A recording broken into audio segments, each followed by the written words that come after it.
Hi, this is Claire Tompkins, the Clutter Coach, and I'm here to give you a quick tip today. The tip today is about time management. Unfortunately, the bad news is that there is no such thing as time management. It really doesn't exist. You can't adapt time, you can't move time, you can't make it longer, that's for sure.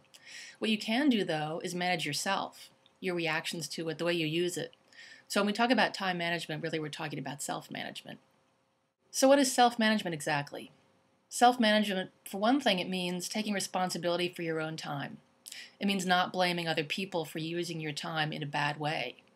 You're the one who's responsible ultimately. So the good news is that you've got the power. You can take that responsibility.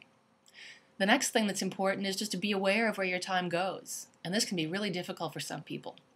So here's your tip for this week. It's like a little exercise. On your computer or your watch or wherever, your telephone, set an alarm to go off once an hour during your workday. And just jot down, once the alarm goes off, just jot down a couple of phrases about what you were doing in the past hour. Now, this is not supposed to be a punishment. It's not supposed to be an exercise that's going to make you feel terrible because you see how much time you've wasted. Think of it in the spirit of discovery. You're going to get a lot of really useful information about where your time really goes. And the more information you have, the more power you have to take responsibility for your own time. So try it. Try it tomorrow. Try it for a whole week if you can. I'm serious. This can be really, really, really helpful.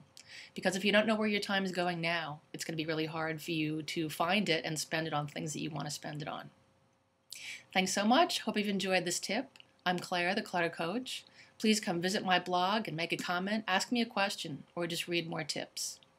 Thanks.